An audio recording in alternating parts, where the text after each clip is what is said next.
Jeremiah 29. We read from verse 1.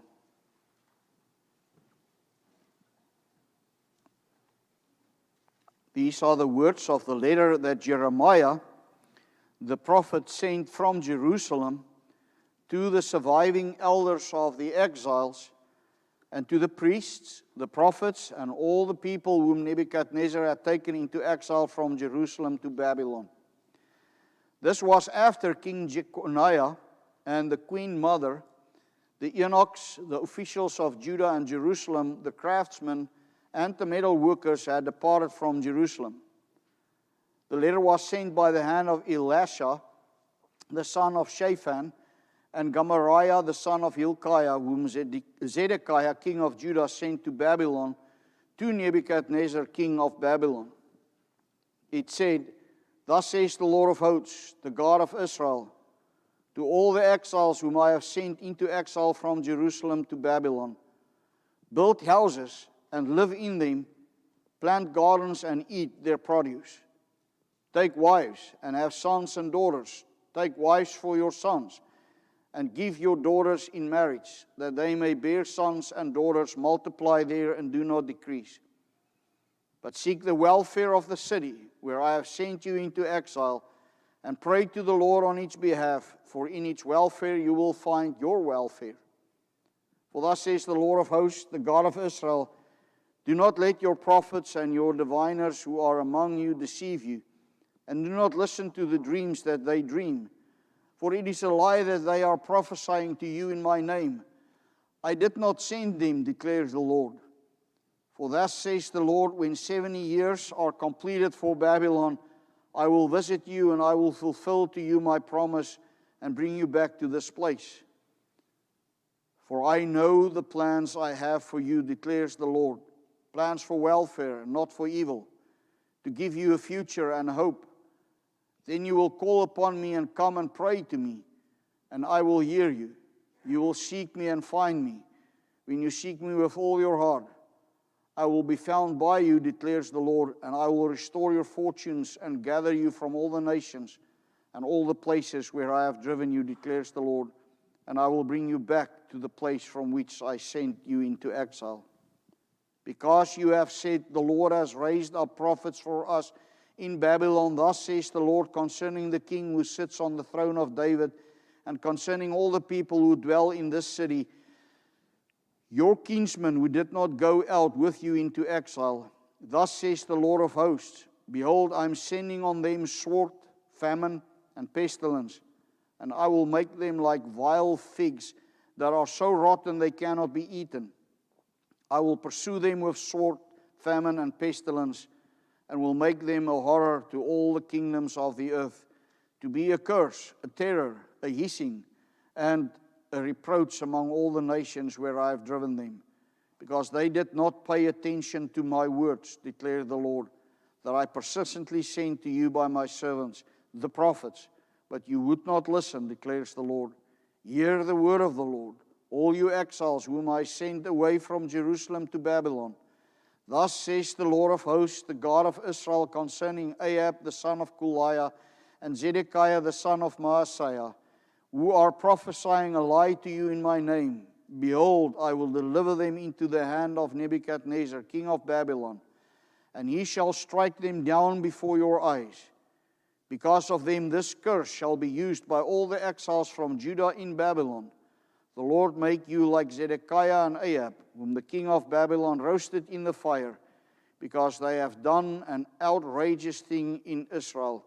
They have committed adultery with their neighbors' wives, and they have spoken in my name lying words that I did not command them.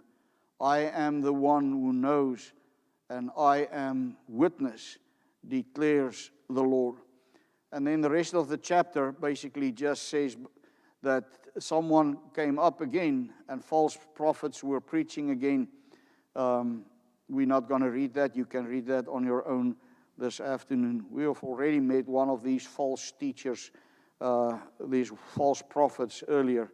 I'll refer to that again this morning in the service.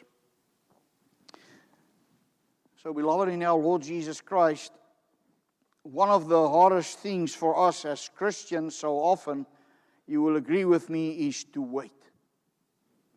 We become so impatient. We can endure something difficult if we know when it will end, right? 2 more weeks, the doctor says, or this season at work will pass by this spring. Or we can endure suffering when we can see some purpose in that as it begins to emerge from this suffering. But what do we do when God simply tells us, you are going to have to wait? And He doesn't tell us how long or what the waiting will look like. Even when He tells us so long, but we have no idea how it will look like. And that is exactly where God's people stand here in Jeremiah chapter 29. The time frame is roughly 594 BC. 3 or 4 years earlier, Nebuchadnezzar came in and he besieged Jerusalem. He deposed the boy king Jehoiakim, and he carried him off to Babylon with the queen mother, with the officials, the soldiers, and the craftsmen. That is what we call the first deportation. We know that Jerusalem's final destruction was still 12 years away, and that happened in 586 BC. But at this point in Jehoiakim's place, Babylon installed what we call a puppet king, Zedekiah, Jehoiakim's uncle, a man who was really weak and wavering, clinging to a throne while answering to a foreign emperor. So he did not have any power at that point anymore.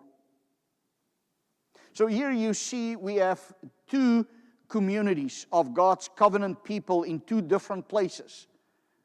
The one still in Jerusalem, the others already are in exile in Babylon. And each is being told a very different story about what comes next. In Jerusalem, prophets are telling Zedekiah's court, don't worry, this will be over soon. You know what was said. God will not allow His temple, God will not allow His city, His anointed line to remain under a pagan yoke. And you have already met one of those men. His name was Hananiah, remember? He said, that was his false prophecy, it will be over in 2 years. You can go and read that again in chapter 28. And just as Jeremiah said, he died within a year. But then in Babylon, among the exiles already dragged from their homes, other prophets are saying the very same thing. This will not last. Don't worry. 2 years at most, and this will be over soon.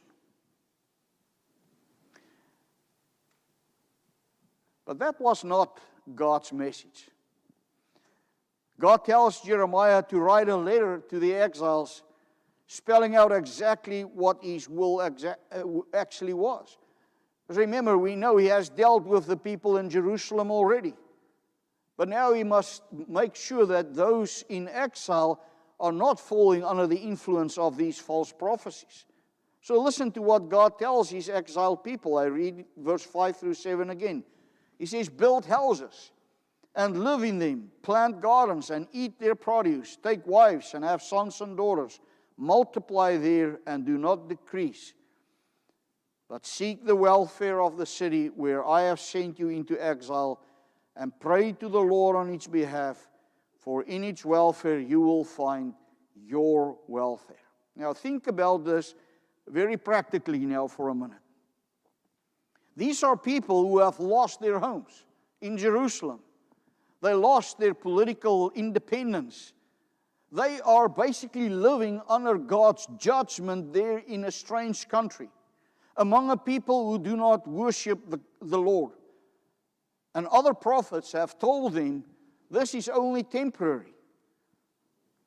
And into this comes Jeremiah, and he says something just completely not only the opposite, but unexpectedly. He says, settle down, build houses, plant gardens. Plant gardens and trees that take years to bear fruit. Raise your children. And most strikingly, seek the welfare of Babylon itself, the very empire that conquered you. Now, I'm sure your first reaction this morning, if you place yourself in that situation, would have been, this guy is nuts. But then God tells them why. And he says, look at verse 10, when 70 years are completed for Babylon, I will visit you, and I will fulfill to you my promise. Not 2 years, 70 years. The false prophets promised something easier. God promised something harder. But what God promised is the truth.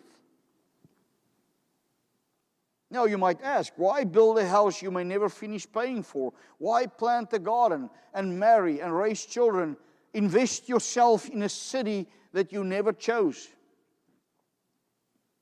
It doesn't make sense. But that is not the point. Because the answer to that is that it was God's will for them.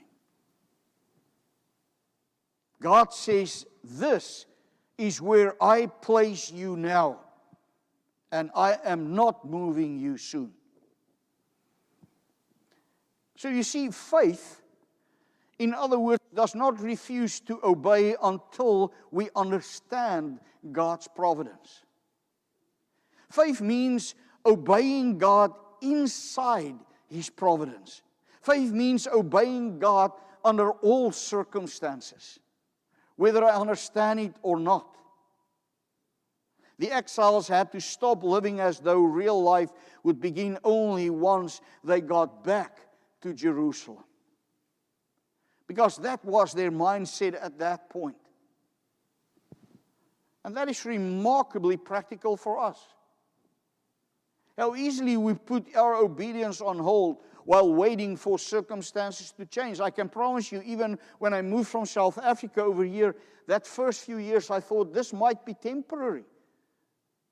And you are always looking back of going back. Keep the back door open, so to speak. And when I said no to the first call that I received from South Africa, because I was just a year in the second congregation that I served and I could not turn my back on them, I realized I closed that door. And then I realized, but now I have to live, to stay. But this is more than this. It is about situations in our lives. We think when the situation improves, we will do this or that. When my health gets better, I will do this and that. When I finally understand what God is doing, I will change my opinion on this. Yes, I think we all often live with what I sometimes call the one-day syndrome. One day, I will do this. One day, I will take care of that. But God does not say, wait until you understand my providence and then obey me. He says, obey me now. If you are a husband or a wife, be faithful now. If you are a parent raising your children, raise them faithfully now. If God has placed you in a difficult workplace, in a very hard season of your life, be faithful there, in it, today, not in some future version of your life once the trial is over. And look again at that specific command that God gave them in verse 7, where He says, seek the welfare of Babylon and pray on its behalf. I'm certain the exiles wanted to pray for Babylon's downfall. God tells them just the opposite, namely to pray for its good. So God told them two things. Seek the welfare of the city And with that, God says, actively pursue its good. Live faithfully, work, raise families, contribute to the community, and be blessed, and be a blessing to the place where God has put you. And pray to the Lord on its behalf means bring the city before God in prayer. Asking Him to grant its welfare. It is dependence upon God that is revealed by that. This was the place of their judgment. And this place and the people in there were by no means righteous. God also did not want those in exile to love Babylon's idolatry or approve its wickedness. But still they were called to have to desire the good of the people that God had placed them in. Now let us think how this applies to us. I think as Christians we so often complain about the condition of our city or our environment, and we can easily withdraw from it. We can easily distance ourselves from it. And of course, we have to distance ourselves from the sin and the evil in it. But we are also to seek its good and pray for God's blessing upon it. Christian parents often ask, how could I raise children in this wicked world? God says, continue to live faithfully where I place you.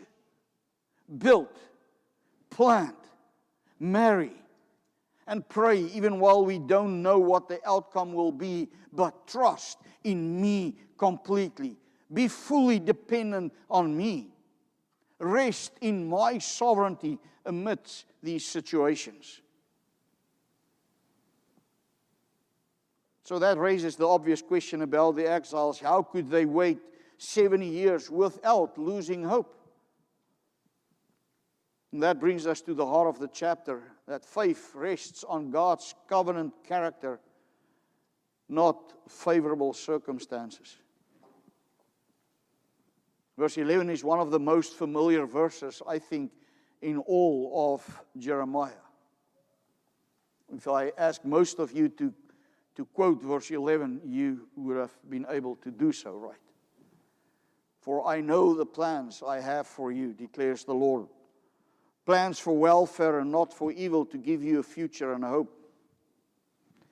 You know, the sad thing about this verse is that it is often torn apart from its context. It is used out of place by so many. It is handed on postcards and letters to individuals as a kind of a private guarantee that if you simply believe, your circumstances will turn out well. It is a precious promise indeed. But I want you this morning, that's why we study the Word of God systematically and in context. I want you to remember to whom this verse is addressed.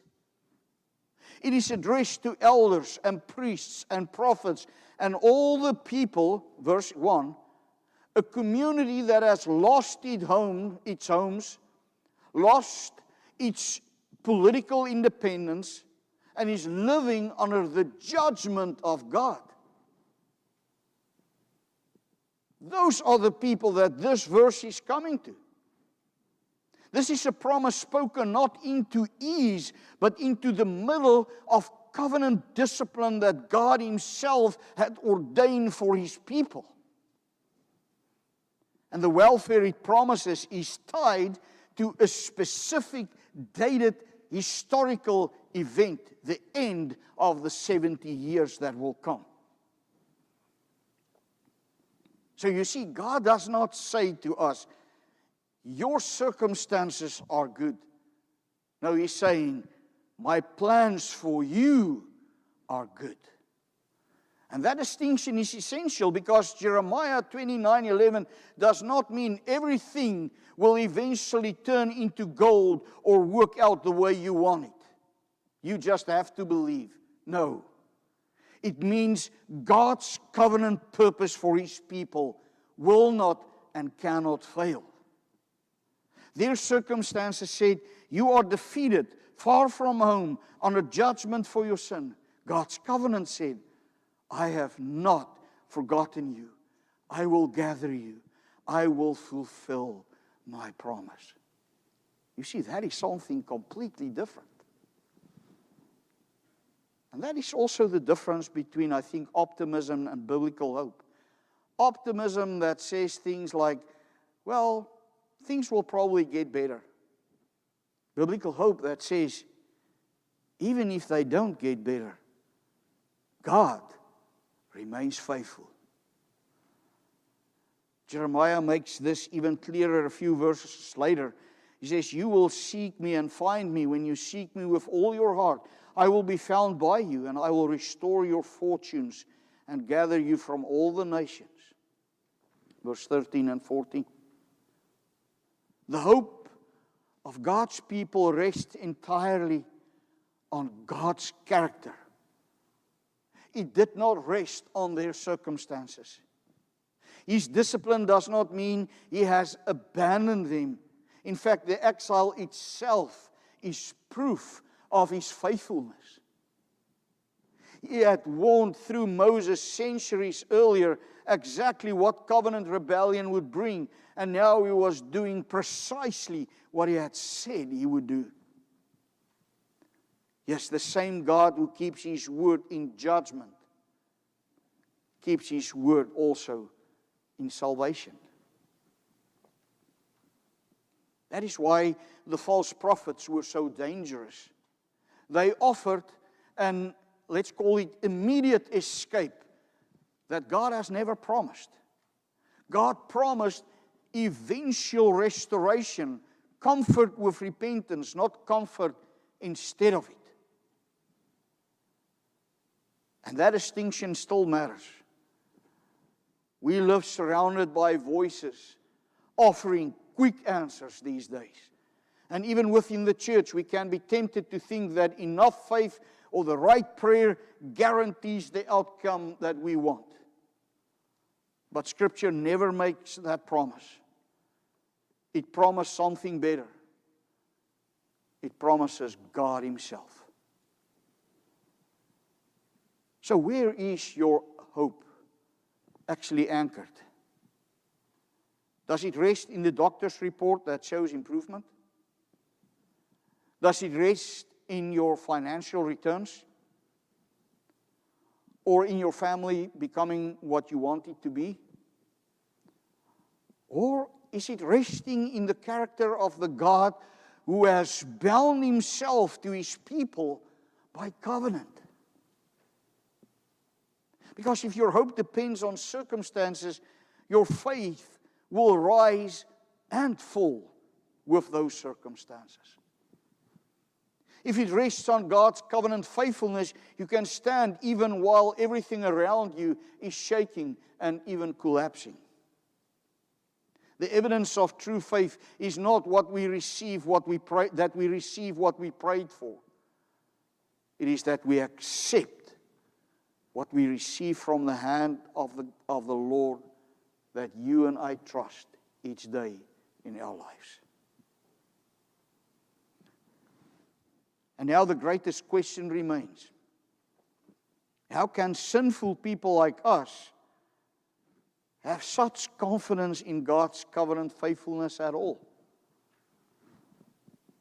And the answer to this takes us beyond Babylon.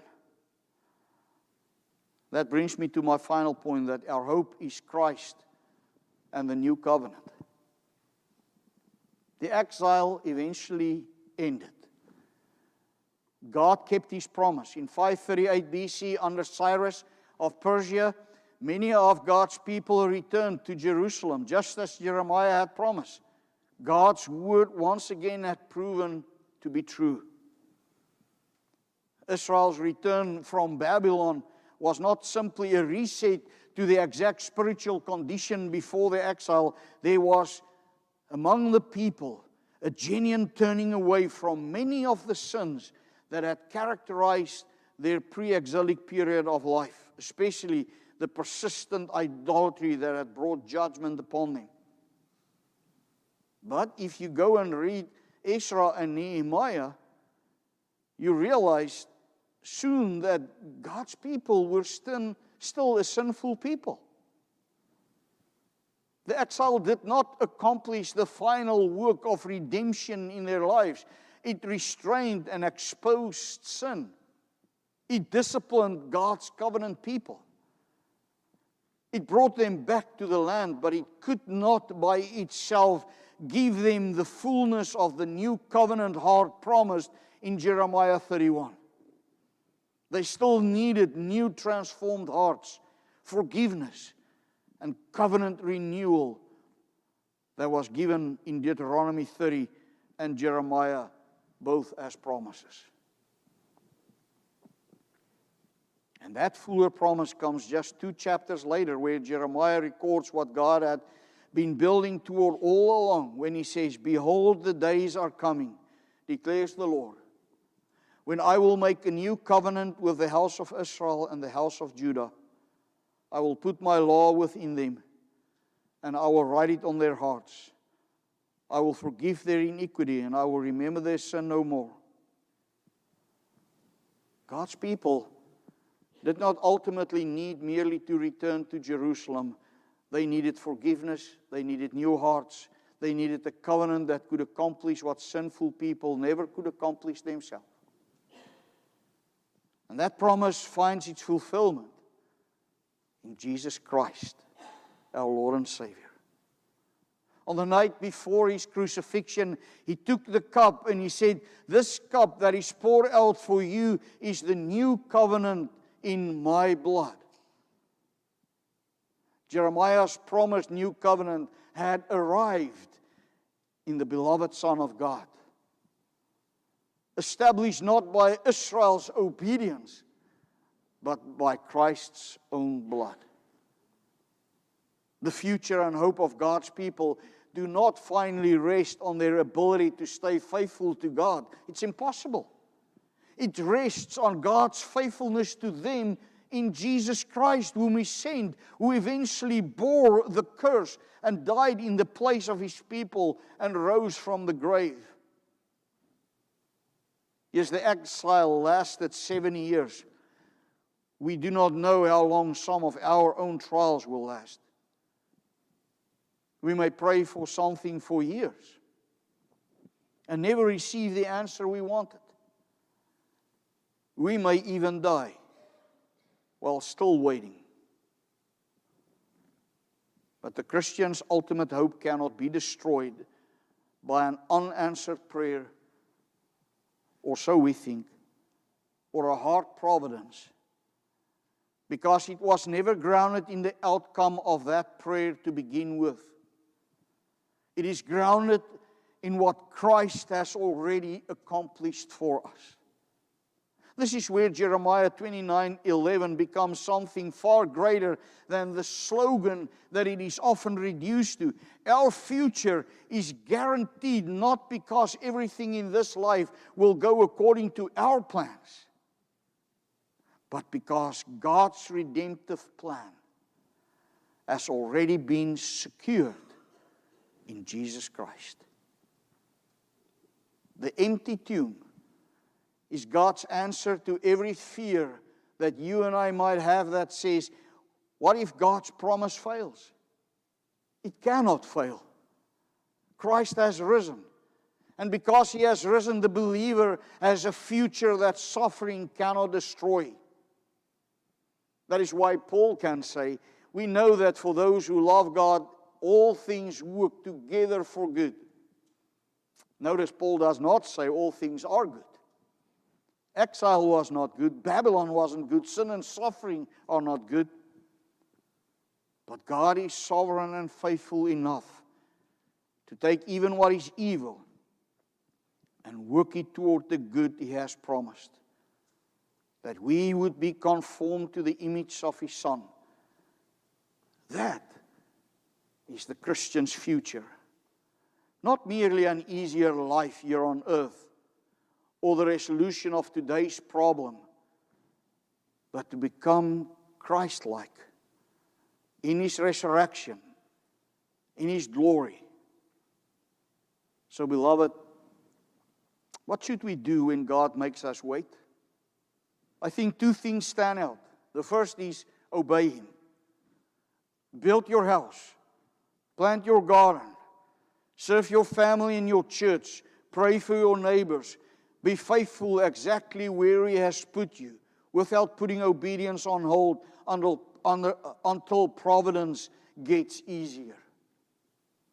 But the second thing is trust Him, because His plans are better than ours. His timing wiser than ours. His covenant unable to fail. And when His providence is hard, do not measure His love by your circumstances, but measure it by the cross. And God's people say, Amen. Let us pray. Lord God and our Father in heaven, thank You that as we look to Christ, that we may know that our hope is not finally that Babylon will fall, that our circumstances will change, or that our prayers will be answered exactly as we want. But that our hope is Jesus Christ, who has established the new covenant in His blood, that He has borne our curse, forgiven our sin, given us new hearts, that He was risen from the grave and that He's coming again. Oh, Father, I pray for each and everyone who might be in a season right now where You make them to wait. May they also know that You have not forgotten them, that Your covenant will not and has not failed,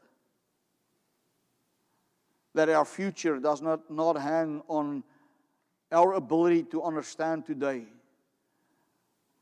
but it is secured in Christ. Father, help us to serve and trust and hope in You while we wait. And we pray all of this in Jesus' name. Amen.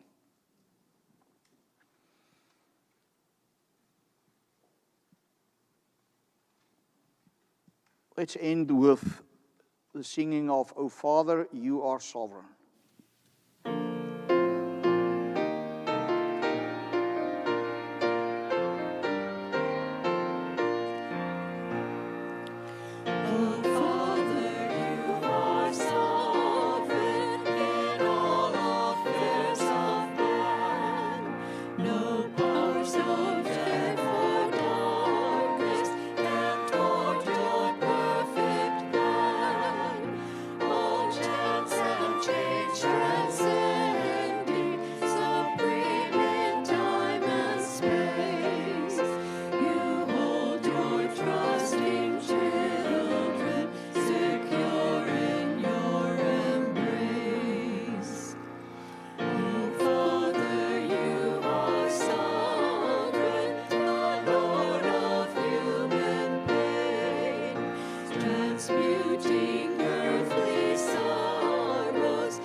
God's blessing and go from here in peace.